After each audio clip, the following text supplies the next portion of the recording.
Anthony Crolla embarks on this so-called Mission Impossible. How does he go about it? He's been sparring with southpaws like Frankie Gavin and Jazza Dickens. He's had it tough in camp, but this is levels above. This is one of the great fighters of the last 10, 20 years in Lomachenko, who just seems to be getting stronger and better, and he wants more. Yeah, he does, Adam. He's improving all the time, Lomachenko, which is a problem for Crolla, but Crolla's got to expect the unexpected here. He's got to not get frustrated. You know, he's got to try different things out. He's got to have a game A, a game B, a game C. And I'm sure Joe Gallagher, who's a great tactician, would have worked on all these sort of things. And, yep, he's just got to see how he goes. He's got to go out there and enjoy this.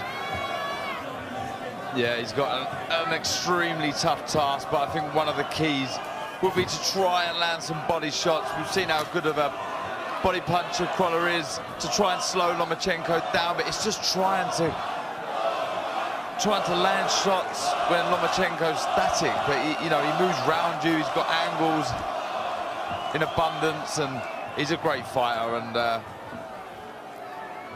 already springing in and out, beautiful footwork, Lomachenko, and he judges distance so perfectly, feints a great deal as well, and surprises you like a cat from all angles. The reflexes, terrific. Crolla with that high guard, and knows he's going to have embarrassing moments in there, but they have worked on that through camp, and I think it's a matter of getting through the first 3 or 4 rounds and trying to utilize some of those body shots. And if anyone and any way he could put some sort of pressure on Lomachenko, because Salido did show the way that if you can out-hustle him and smother him, a bit like maybe Castillo did with Mayweather, you know, and just take the fight to him. It's whether Crolla's physically strong enough and whether he punches hard enough. Yeah, not really Crolla's style, unfortunately. Crolla likes to move around the ring, circulating around the perimeter of the ring, picking shots like that, the shots through the middle.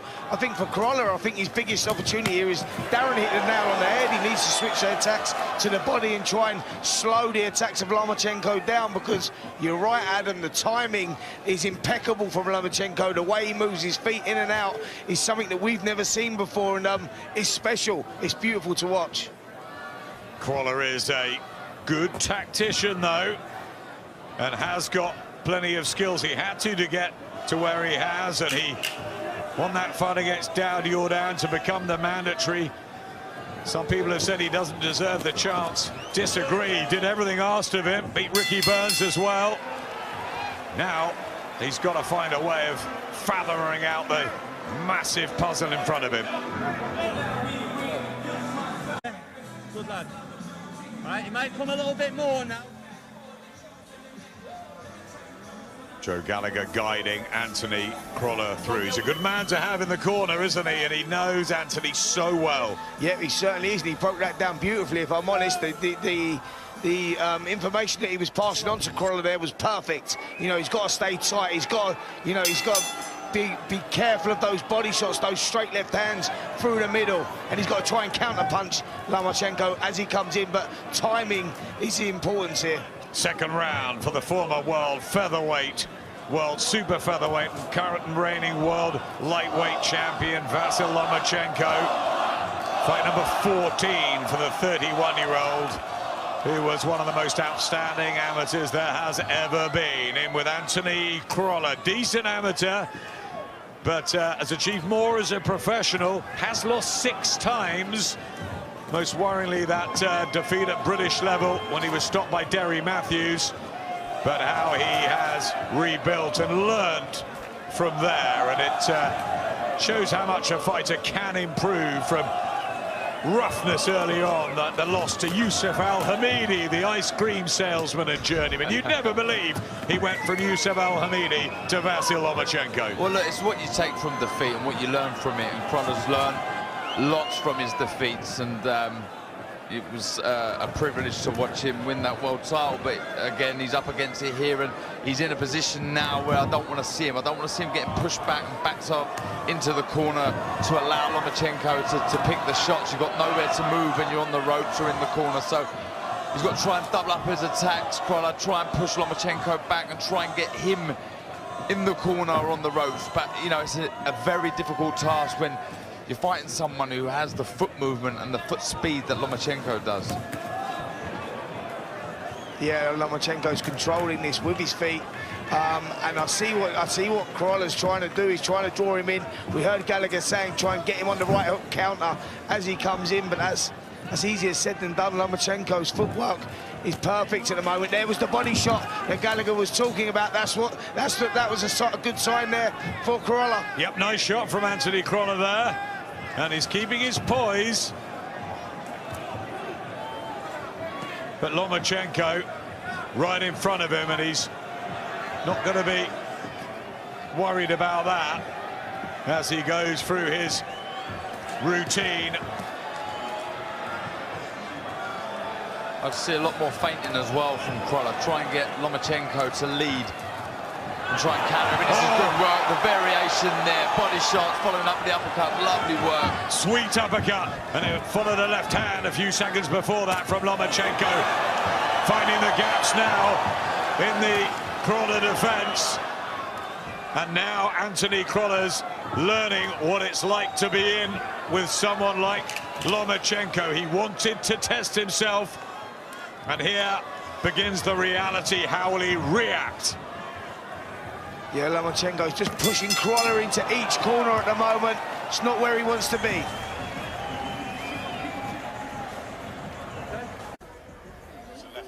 That shot, that up round, they're the ones I think that hurt him. His legs were a little bit rocky. Body shot at the end of the round. He just threw one there. there. That's it, yeah. Just under the elbows. That went well. No, it was a left hook. Yeah, it was a left hook. I saw it. That was the shot. Two You're right, the headshots and the body shots. Stay back, fellas. Lomachenko with a couple of headshots and a body shot late on in the second. I think troubled Anthony Crolla just as he went back to his corner. Joe Gallagher kept everything on the right lines. Paul Smith in there as well. Familiar faces to help Anthony Crolla. Lomachenko, as always, has his dad Anatoly in the corner with Igis Klimas and Rasamba. It's a well-oiled machine. Yeah. And a well-oiled fighter. Yep, not a bad start though from Crolla. You know, he's gone out there, kept nice and tight. He's not doing bad here. He's just trying to work a way out to figure Lomachenko out. He's trying to break through the guard, but Lomachenko is controlling all this at the moment just with his feet. Look at the movement, in and out all the time. The distance is perfect. Oh, double up with the left hand. And again from Lomachenko. That's the wand that he utilises, the backhand from the southpaw stance. And now he's looking as though he wants a stoppage here. He's right on the front foot. And is there any chance of him looking past Crolla or not getting up for it? Not one little bit. That looks the complete opposite. It looks like he wants to make a real statement here, and you can see it. There's real spite in these shots. Look at that left hand, beautiful shot. Crolla took it well. It's fantastic stuff by Lomachenko. Yeah, shipping some big punishment here, Crolla. Those left hands through the middle and that body shot as well. The uppercut is really taking an effect now. He's been landing that from the opening bell, and this is troublesome times here for Crolla. Really upping the tempo, and Crolla tries to get back with a left hook of his own, and he's springing on his own feet, Crolla, but he's under sustained pressure here, and it's the skill set and the speed. And as Darren said earlier, levels in boxing. And Crolla, a good former world champion, but at the moment he looks like he's in with an absolute superstar. Absolutely. I mean, he's showing why he's regarded as pound for pound #1. Going through the gears, the variation, you know, the tempo. You know, he doesn't stay at one pace. And there's a lovely right uppercut there, picking the shots well. Crolla's got to weather this storm now, get away from them ropes, try and work his way back to the centre of the ring. Yeah, the problem you got for Crolla is that Lomachenko is forcing him into each corner. He's using that footwork, and now he's starting to unload with the clusters of punches, and he's in trouble here, Crolla. Big shots, left hook really troubled him, Anthony Crolla, and the referee's already having a close look back at of the third. He's going to have to throw something back. He can't. And he's giving him a count. The referee. A standing count. What's going on? Lomachenko thought it was all over. And the referee, Jack Rice, gave him a standing count. Well, all a little bit confusing in there, and the referee's giving him a lifeline there, giving him a standing count. I think everyone thought it was over. Well, he's saying the rope stopped him from going down, but it looked to me there were unanswered punches, and it looked like a stoppage, and certainly that's what Lomachenko believed. Absolutely, jumped on the corner, celebrating there. Two members of the security, I think, jumped in the ring, but that was crazy. At first, I thought he'd given a standing count. Strange scenes. He's saying the ropes kept Crolla up. It'll be fascinating looking back because there were so many shots that went in there. It looked the timing to finish the fight, and Lomachenko was certainly beginning the celebrations prematurely. Referee Jack Rice has let it go on, but Crolla was in massive trouble. Yeah, he was in terrible trouble there. Let's take a look at the action now. We see Crolla using the ropes, bouncing off the ropes, but the shots were getting through. They were going around the gloves. And the problem you've got is, if there's unanswered punches coming, the referee has got to stop it. Did the ropes keep him up, though? It seemed that way. I didn't see him touch down. It's just strange from the referee there. But the only chance or hope that Crolla's got now is that Lomachenko had punched himself out, but with someone of the fitness, the speed, and the experience of Lomachenko, I doubt that's the case, and he's come out all guns firing, all guns blazing in this round again. No, it's all too much this for Anthony Crolla. He's brave, he's defiant, as we knew he would be, but his eye as well is reddened, and the blistering array of Loma's arsenal is on full display. And a body shot as well here, and the referee might have to make a more serious decision, and that is to stop the fight or the corner. But Crolla is going to go out fighting, and he can't take it anymore.